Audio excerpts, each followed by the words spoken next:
You're listening to the Weather Junkies. Oh boy. Large tornado coming up into Tuscaloosa. A winter storm warning is in effect for our area. National Weather Service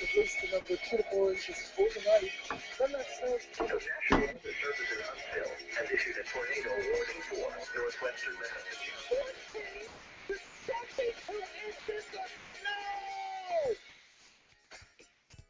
Good evening. It is the Weather Junkies, the first episode of February. It's February 3rd here. I'm Tyler Jankowski, joining the show from Connecticut alongside Dakota. Hello and welcome to the Weather Junkies. I'm Dakota Smith, and today we're joined by Matt Lanza. He's an operator meteorologist at Cheniere Energy in Houston, and as always, Tyler Jankowski is here. Tyler. Yes, we are excited to have Matt on the show this week. We're going to talk about social media. Always a big topic every time there's a storm. We can't talk about it every week, though, on the show, so the time has finally come. We can have a good discussion about social media as it relates to weather communication, and we will also learn a little bit more about Matt before we begin that discussion. But as we do with every episode, we want to start out with a little bit of weather in our backyards and then go through a few tweets. For us here in Connecticut, the warmth continues. We had a day a few days ago, we hit 64 in Hartford, and we're in the 50s now. It feels like spring. The snow is gone. The grass is brown and maybe even green in some spots. And some signs of change, though. We actually have some snow in the forecast on Friday, and more so next week. It looks like things finally turn more winter-like with perhaps a snowstorm somewhere in the vicinity, but still a long ways out, and confidence is quite low, especially considering how things have gone so far this winter. So that's the state of our weather here. It's not very wintry, but we are clinging to hope that some things change as we move forward. Well, if you want winter weather, I suggest coming out to the West or the Midwest. You know, they got hit pretty hard. But out here in Fort Collins, I got anywhere in Fort Collins. It's a big place. Anywhere from 12 to 16 inches out here, which it actually overperformed specifically in my area. It was pretty crazy. The storm was over 24 hours long, but we really got nailed at the end when the upslope snow band moved through, and it put down 8 to 10 inches overnight. So it was pretty incredible, and I'm loving it because, as you know, I'm a big snow guy. Matt, what's the weather like? You're down in Houston right now, so what's the weather like down there? It's been decidedly Houston-like. I mean, it was absolutely spectacular this weekend. It was like perfect Chamber of Commerce weather, 75 to 80 and sunny. Hardly any humidity. We had the front come through here yesterday. We finally cleared out a little bit today, and it's kind of back to reality, you know, 60s, which is cool for us down here. We're spoiled. But having lived in the Northeast and lived through it, you know, I can definitely say that I've wimped out completely. And anytime it drops below about 65, it's, you know, I'm a giant baby. So it looks pretty good down here. The next week or so is quiet. Temperature's pretty seasonable, 60s, mid-50s a couple of days. So can't really complain about it. Nice. Are you a snow? I guess you're not a snow fan that much if you don't like the cold. I have a love-hate relationship with snow. I love snow. I love storms. I absolutely hate dealing with what comes with them. And part of that's because when I worked in upstate New York, I worked for a TV station in Utica, and our station was on a 1,200-foot hill. And we were in the middle of the lake snow belt, so we would get lake effect snow. And trying to drive up that in my little Toyota Corolla was not a pleasant experience. So I've learned to hate it a little bit, but I do enjoy it. You know, when I deal with it, I enjoy a big storm whenever possible. All right, we'll go through a few of the tweets that we have here. A short list, only 3 tweets. We want to get to the main course, which is an exciting topic. So we'll talk about the tweets and then learn more about Matt and dive into our main topic. The first tweet Actually, all the tweets were chosen by Dakota this week. Sometimes it's the other way around, but the first one is from Chrissy. She is the warning coordination meteorologist at the NWS in Nashville, and she tweeted quote from I would assume someone that called in or something like that. Are you an actual meteorologist? Because you replaced a man. Or promise she's as good as the men forecaster. So it appears that someone made those comments to her. And the reaction on her tweet was kind of shock that would still exist. Yeah, I mean, this was just sad. I had to include it because it was it's important to recognize that this type of thing still happens, not just in meteorology, in all fields. But it's impressive that they, women when they get those types of comments, they just have to, I don't know how you deal with it actually, because I've never been in that situation. But yeah, it's a sad thing. But hopefully it's gotten better, and hopefully it continues to get better as we progress as a country. It's really frustrating. I got to say, if I can just jump in, my wife is a cancer biologist. So seeing her in the science field, and fortunately she hasn't had to deal with anything quite that outrageous and ridiculous, but I can definitely understand the plight that women have to go through, and it's really unfair and unfortunate that we're in 2016 and that kind of thing is still going on. It really, I think the majority of people are not like that, fortunately, but I still think that the ones that do, you always hear about, and you just always roll your eyes at how ridiculous it is. Yeah. Okay, so on to our next tweet. On a little bit of a happier note, a cooler note. This tweet's from Zach Labe. You can follow him at zlabe. He tweeted, "Beautiful NPP VIIRS shot from earlier today with visible upper level trough moving across."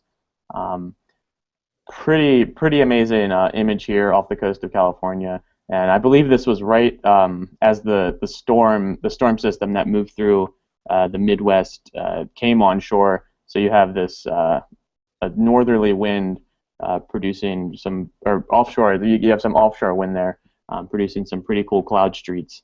I thought it was just pretty to look at, if I'm being honest. Yeah, you can never beat the high-resolution images from the polar orbiting satellites. Wouldn't it be nice if we could have frequent animations of this quality? But we simply can't have that with the way the satellite works. But some really cool products coming from some of the newer satellites that'll be going up in the near future, though. So a conversation that will continue. And so on to our next tweet here, final tweet from Harrison. Hopefully I'm saying this right. Sinkavage? I would say Sinkovich. Sinkovich? Okay. I always see the name and wonder how to pronounce it. Now we're on the record. Yeah, sorry, Harrison, if I got that wrong. He tweeted out, this is another satellite image. It's a visible satellite revealing some cool features today. There's some stratocumulus, some cirrus, and some snowpack, and you can make that out by how it looks compared to the topography. And also, if you animate this, you can clearly tell what's clouds and what's snow. And this this takes me back to Media 201, Tyler. I don't know if you remember, but John Neese showed a few of these photos and really made it clear that you should know how to look at a visible and know what you're looking at. Yeah, I vividly remember how he would show an image of the Black Hills, I believe it was, in the Dakotas, and the question was figure out why this area is black and not white when there's snow cover, and it was that the trees were there, dense forest, the snow fell through the trees, and therefore it wasn't white.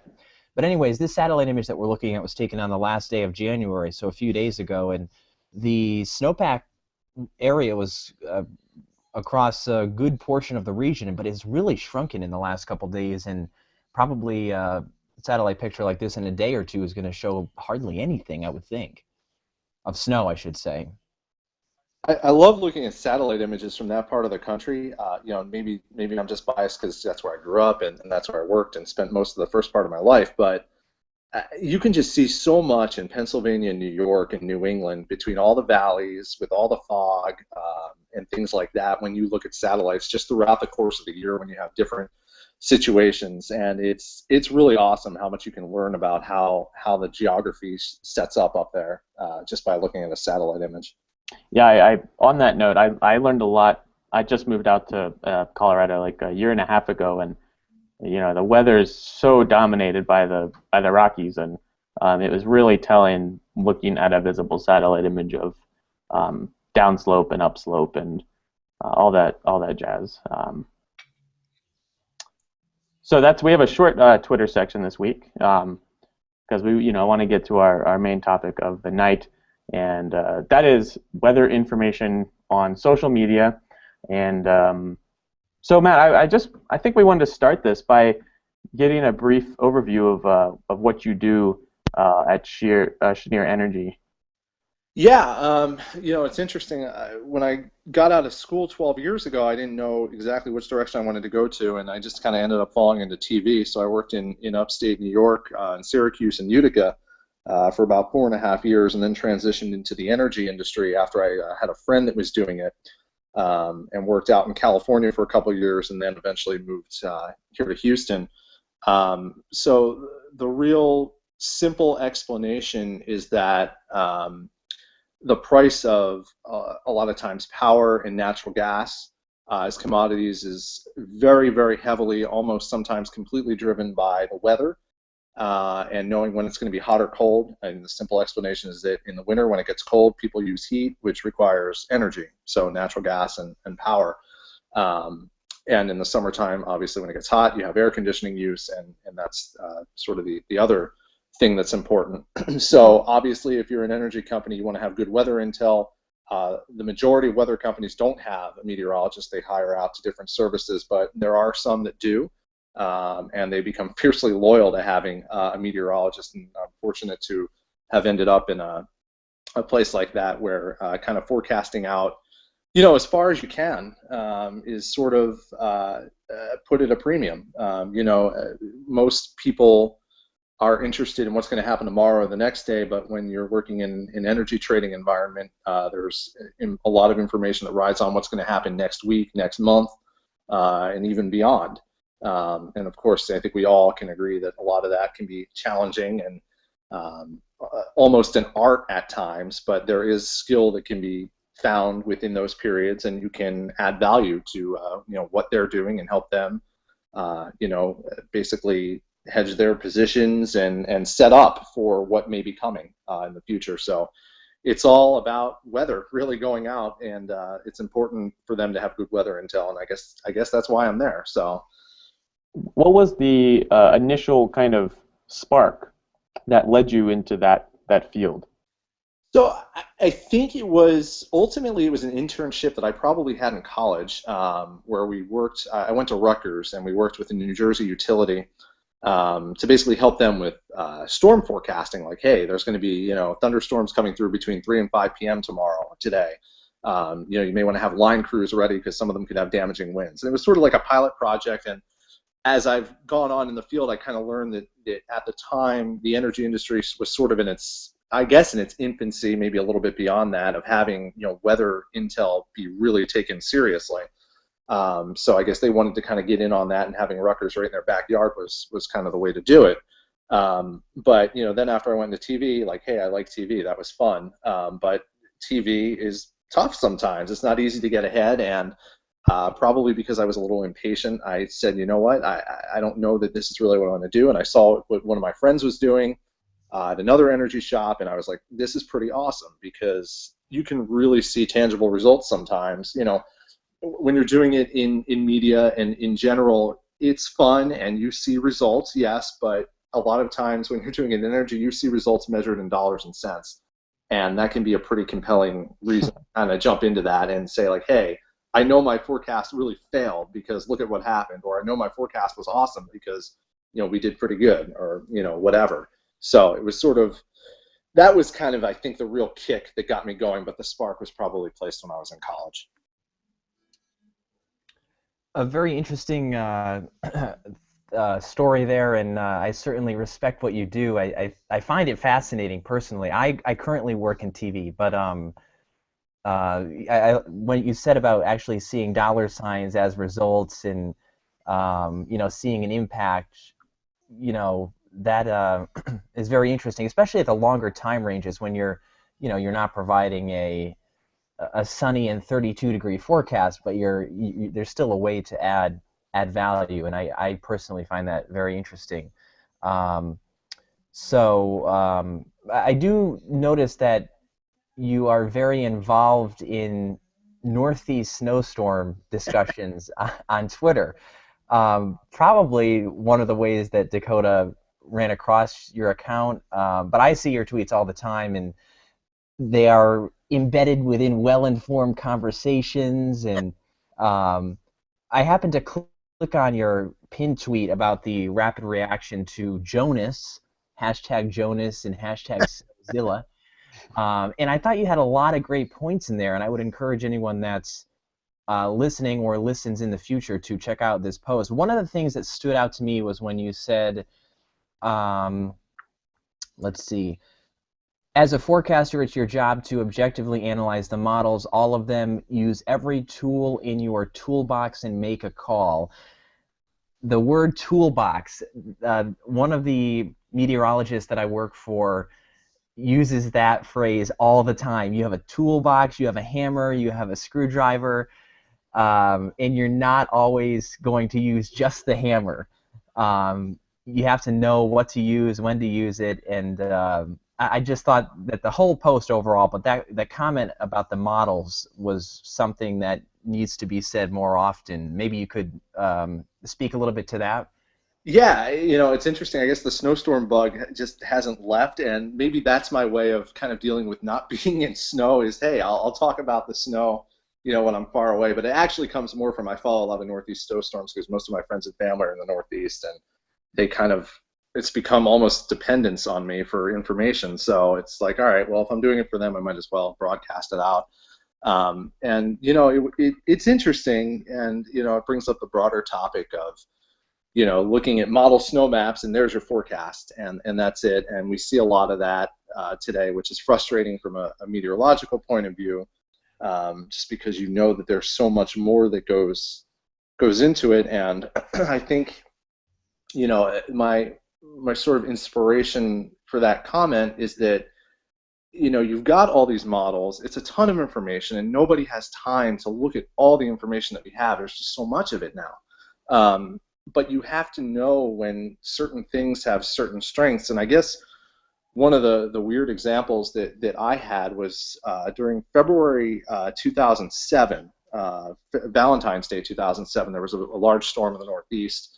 I think that was a major sleet event for a lot of I-95, but for the interior, and I was in upstate New York at the time, it was a massive snowstorm. And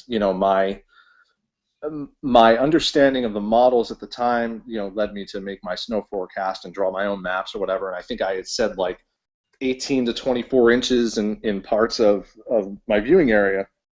Ultimately, as we got closer to the storm, I noticed that one of the models in particular, and it was the NAM, was just hammering QPF like ridiculous, in parts of the area, to the point it was like almost 4 inches. And looking at that and looking at the profiles and saying, this is going to be all snow, they're not going to mix, allowed me to update my forecast to like 30 inches to 36 inches. I think it was some obscene forecast that I was out there with, and it ended up verifying around 40 inches in that area where the NAM had the bullseye. And it was one of those things that because I had used the model and I knew to look for certain things, I knew it had certain biases that could be incorporated into the forecast. I was like, hey, let me kind of update my snow total a little bit higher than pretty much where the consensus was at that point. And it ended up working. And it's not always going to work that way, but it's just one of those things where you get familiar with the models in your area, what their strengths are, what their weaknesses are, so not to just throw a blanket snow map out there, but use them and analyze them to where their strengths are, and come up with your own map and your own thoughts on it. So first of all, I was actually in that storm. I was in Maryland, and I don't remember what the exact number was. I think it's like some crazy amount of sleet. It was like 4 or 6 inches of sleet. It was insane. I'd never seen like anything like that before, and I still haven't seen anything like that in a storm like that personally. That is, and so on that note of not being able to look at everything and having to deal with this overload of data, it's very similar to what one of our previous guests, Paul Cosin, said. We asked him, the future of meteorology, and he hinted at, kind of eliminating, not eliminating, but creating a something that can look at everything that's not a human, right? Like building a code or a model that can look at everything. And I was curious if what you think of that, because it's kind of a controversial thing, because as a meteorologist you've developed these skills to follow a model when you think it has a good forecast and vice versa. Yeah, it's so tough because I don't know what the answer is, the ultimate answer, and what the right answer is going to be in that situation. But I think as we develop more models and we have more things to look at, and the amount of data that we can crunch becomes greater and greater, and we can just start analyzing every micro inch of the atmosphere. It really is going to become difficult to figure out what is good and what's not. And I think the idea of having something that can automate it is great, but at the same time, then you're still looking at a computer. It gets very, it's walking a slippery slope, and there's going to be a number of times where no, humans aren't going to be able to beat computers at forecasting, and we've certainly gotten better at that, with computer technology and models evolving and becoming pretty good. But there's always going to be the need for some sort of human interpretation to it. And if automation is it, then hey, we're just going to have to learn how to use that. And the one thing that I've learned in this field is that you can't get married to one singular way of doing things. You have to evolve with it, because this field is evolving rapidly, and it's getting even crazier as we've gotten older. And if you don't evolve with it and accept the technologies that are out there and try and use them to your advantage, then you're going to get left behind. I think some young meteorologists may be looking for jobs have a sigh of relief that there will still be jobs and still the human component to it all. Which is good. So kind of on a different topic here, sticking with social media. Sometimes I just end up in these conversations, these long conversations that I read between very well-known and prestigious people on Twitter, and sometimes I'm like, oh my gosh, this could spark a research project. Just this tweet could spark a research project, because some of the things I notice it a lot between you and Gina Aesco. Yes. And some of the things that you guys say to each other, I'm like, this could be presented at AMS, and so the question is, how do you keep that Twitter conversation or social media conversation so informative and useful, because it's so easy to lose that on those platforms? It really is. And social media, and for that matter, just texting, you lose a lot of the emotion, I guess, that goes behind the words. So you want certain things emphasized or whatever. I'm just the type of person that's just going to go out and if I want to emphasize something, I'm going to put all caps. Just like little things to make it a little bit easier, so things don't get lost necessarily in translation. And I think it's easy to have a conversation with people as long as you can keep an even keel and keep an open mind to what they're saying and listen to what they're saying. And I think we're fortunate in the weather community that we have such an active Twitter presence. I mean, some people think it's a detriment sometimes, but there's no question that it's amazing. I mean, to be a meteorologist today and to have all these people basically at your fingertips that you can bounce ideas off of or ask questions of, it's phenomenal. And we're really lucky to be in that situation. And I think ultimately social media is what you make of it. If you want to be curmudgeonly and grumpy and cynical about everything, then that's what you're going to do, and that's how you're going to come off, and you're not going to be able to, you're going to come off that way to other people, and that'll kind of, I think, limit the amount of positive interactions you can have. But I think if you're a little bit more positive and willing to kind of go outside your comfort zone, or willing to engage and talk about a topic, then the sky's the limit. And I've tried to, have that mentality as often as possible. I mean, I'm cynical about certain things, and I'm going to make jokes and whatever, and sometimes troll on certain things like anyone else. But I think I understand when the time comes to kind of be serious and be like, hey, this is something interesting that we should probably talk further about. I think a lot of the things you said there, I agree with you, especially the great presence we have as a community on Twitter, and just being able to have an open mind and talk with people. Shifting gears a little bit to talk about social media and the general public, or the consumers of our forecast information. Right now, what would you say the biggest issue is with social media in terms of weather communications? And then we'll flip the question around and talk about the biggest strength. But for now, the biggest issue. To me personally, and I don't want to say that I'm the expert on any of this, because I'm just as engaged as I can be, and I don't see everything. But sometimes I think, honestly, the biggest issue can be ourselves kind of getting in our own way. And I think we have this sort of problem where you've got people that are putting out snowfall forecasts and snowfall maps, and only sort of casually putting a caveat on there that says, oh, by the way, this is just a forecast, or just a model, not a forecast, whatever.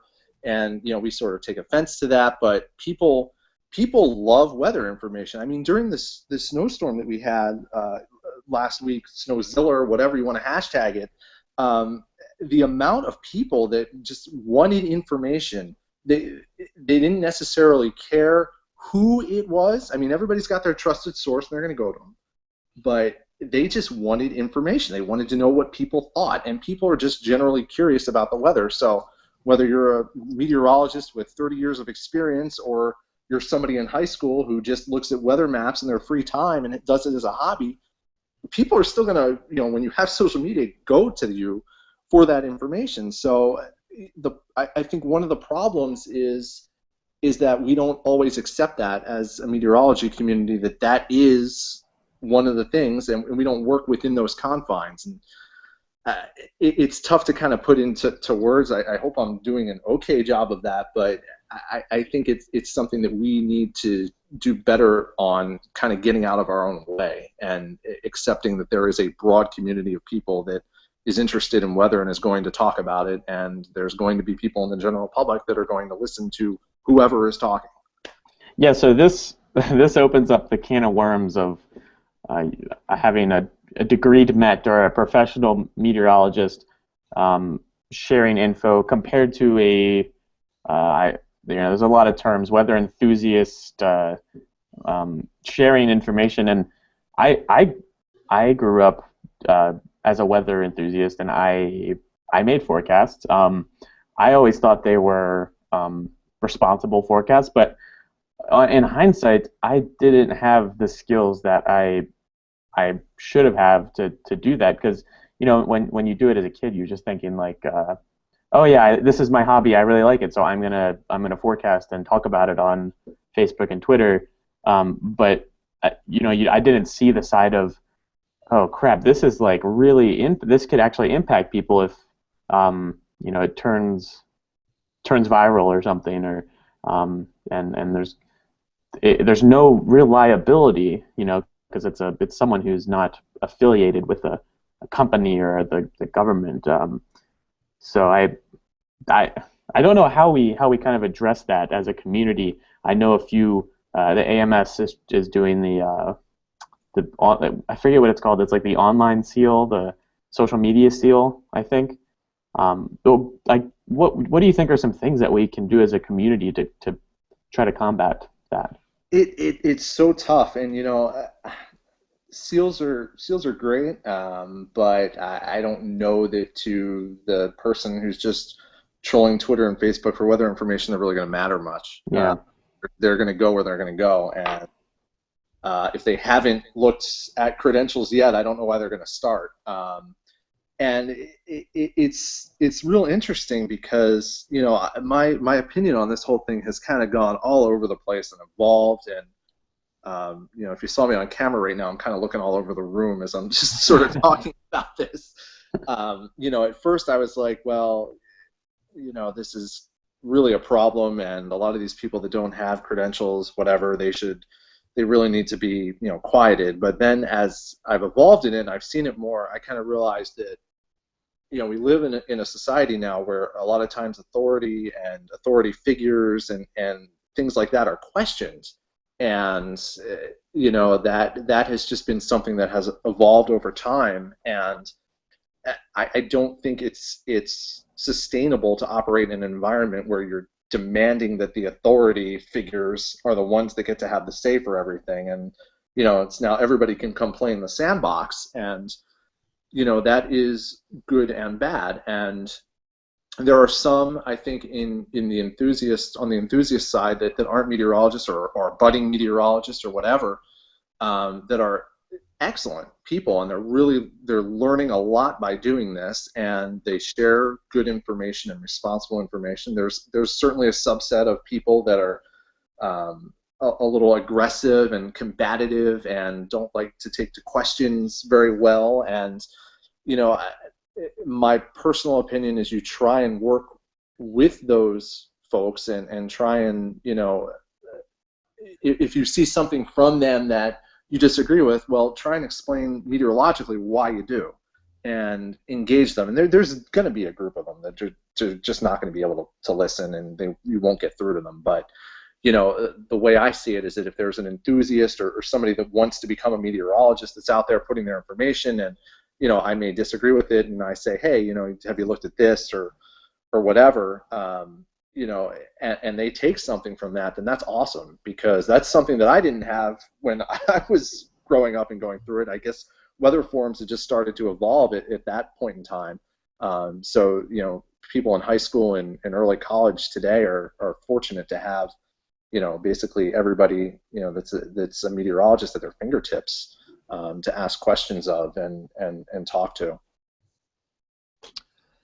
I am a big fan of analogies, and one of the things that you said about, sometimes we get in the way of ourselves and having all these open conversations on Twitter, it's interesting because in a lot of fields, I would say probably in most fields, that's not the case. If you think of, a police department or a fire department or any kind of business, when you have some kind of conflict, most of the time that's in the office and not in a public-facing venue. But in our business, I mean, if you're savvy with your phone and you know how to work Twitter, you can actually go on and go, oh my gosh, like, look at these meteorologists are arguing over the forecast or something. So I think people need to keep that in mind when they're on Twitter to some degree, because anyone could be watching. But the analogy that I was going to bring up was in reference to snowfall maps. There's definitely pressure to at least change how we communicate, because you have people posting snowfall maps that are getting thousands of shares 7 days out. When you have someone controlling you or managing you that doesn't have a clue how the science works, and they see that, I think they see $ flash across their eyeballs. And then the pressure is on to at least change what we're doing, or maybe release a snowfall map a little bit earlier. But my analogy that I came up with on the fly in the heart of this last storm was, say you have a house burning down, you're always going to have bystanders that are watching the house burn down. And when the fire trucks first pull up, they're not racing to the scene when they first arrive. They're not running around. They're not moving quickly. They move slowly. They move, according to plan. They pull the hoses off. It's all very slow. To the bystander, it's painfully slow. And I think a lot of the thoughts would be, oh my gosh, what's wrong with them? How come they're not hurrying? There's flames.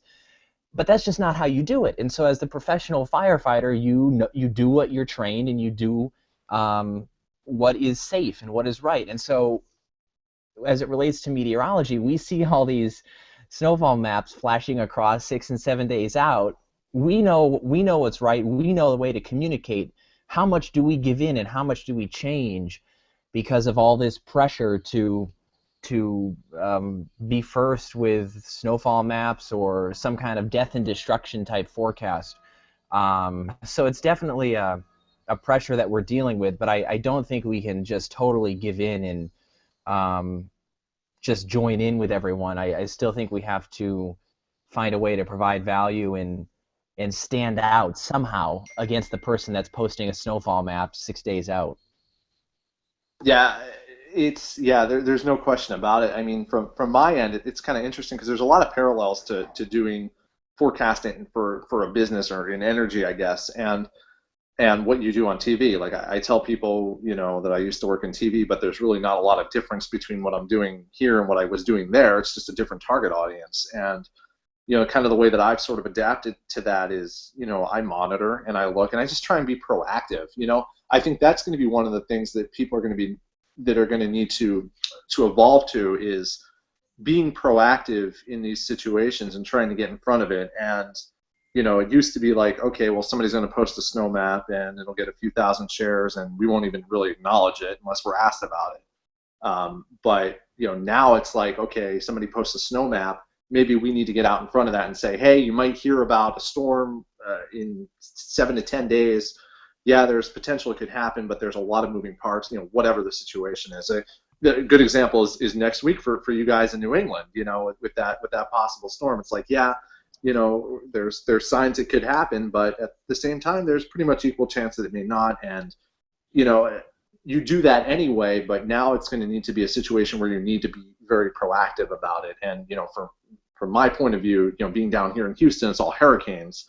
And, anytime there's any rumbling, this storm is going to go into the Gulf and, blow up into a Cat 5, it's like, all right, well, that's unlikely. It's just one model showing it, whatever the case is, and you just try and get in front of it and calm people down. And I think that's kind of the thing. Be proactive, and for me, it's be reassuring and be like, I'm not ignoring it. I'm watching it, and you'll know when it's serious when I start talking about it. And that's And I think that's maybe one of the positives that is coming out of this whole mess that we're talking about, and that is being proactive. I can say, not that I've been doing this for very long in the professional sense, but if there's a storm day 6 or 7 on the map, we are definitely mentioning it and probably have some kind of map. I know we have a map out for the next week's threat.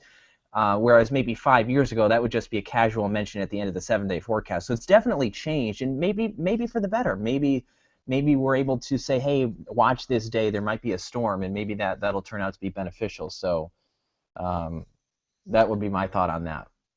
Yeah, I mean, personally, I agree. I think there's a lot of positives that come out of this. There's always going to be negatives, and that's going to be with anything, though. Any sort of change, people don't always adapt to the change that well. This is a monumental change in terms of what we're all dealing with. It's not, like you said, number one, you've got all these conversations going on in the public eye, on Twitter and whatnot, between meteorologists disagreeing.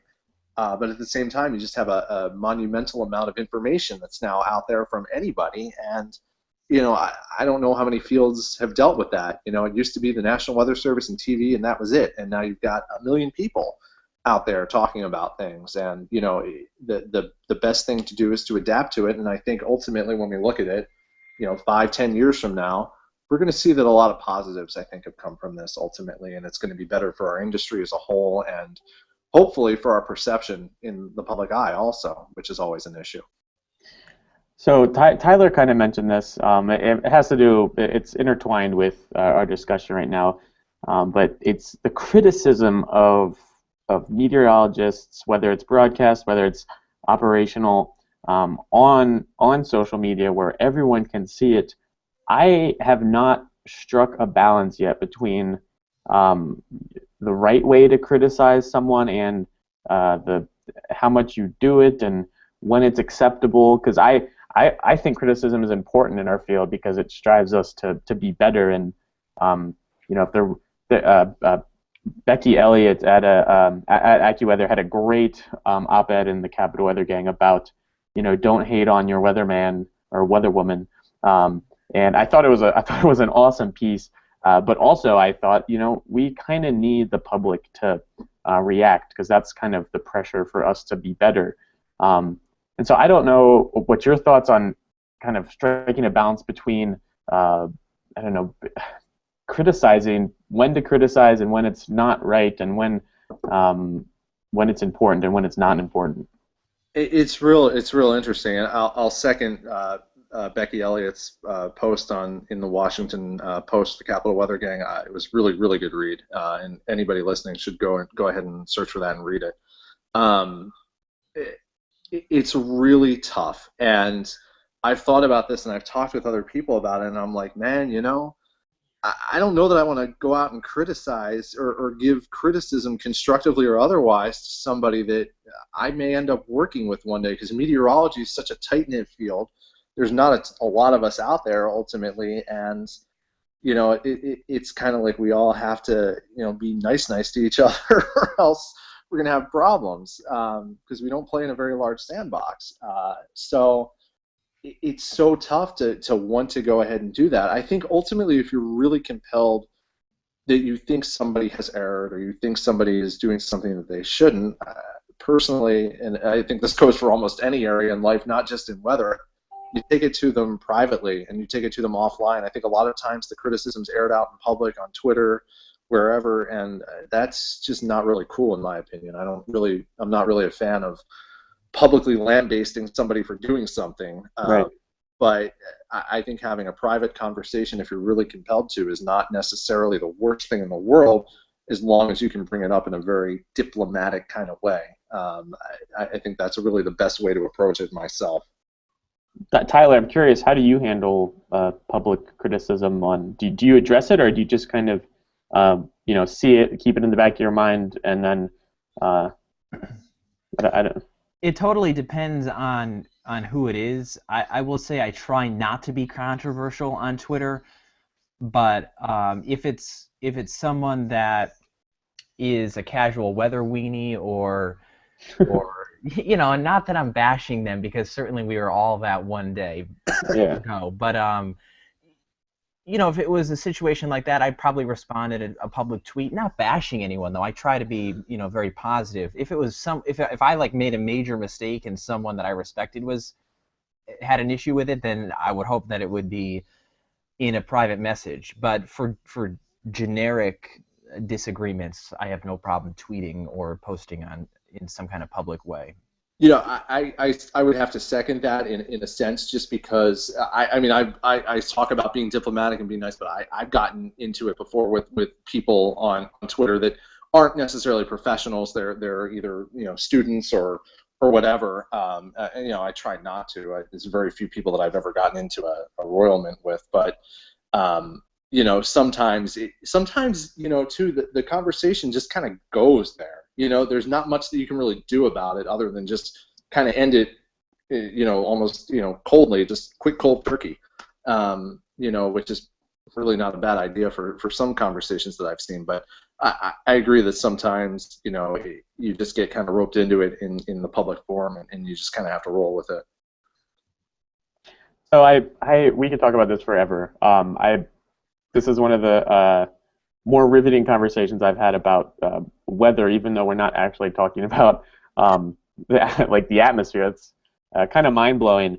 But we always end the show with this one question that I think is very useful for some of our younger viewers, or even viewers that are trying to get a job in our field, get into grad school, and that is, what has for you been the most important skill in throughout your career?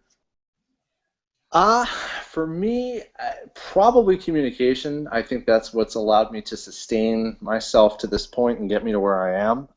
And that's not just communicating a weather forecast. That's everything that you do. When you're with coworkers, being honest and communicating with them and telling them what you know, telling them what you don't know.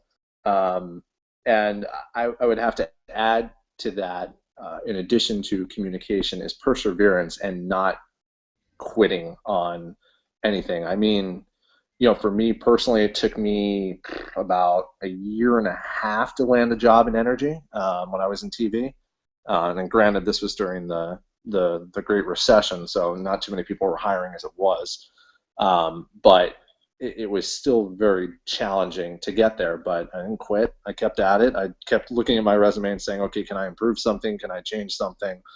Whatever the case may be. And criticize yourself. Don't be afraid to talk to people. Don't be afraid to ask questions of people, especially professionals that have been in this field, because then you're just building your network, and the more you can build your network, the better.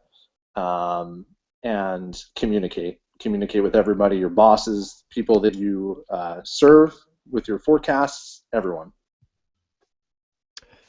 All right, thank you, Matt, for coming on the show tonight. That'll do it for this episode of the Weather Junkies. Next week, we have Patrick Marsh on the show. He is a meteorologist at the SPC, the Storm Prediction Center. He will join us next week on Wednesday at 8 o'clock, normal time next week. And we certainly hope to have you join us next week. Of course, this can be streamed on demand, so even if you're not able to watch live or watch the whole episode live, you can certainly go back and watch it again and watch all of our previous episodes. All of us are on Twitter. Simply search for the WX Junkies, and you'll be able to find all of our accounts there. But that is all for tonight for Matt, Dakota, and I. Thanks for watching, and we'll see you next week.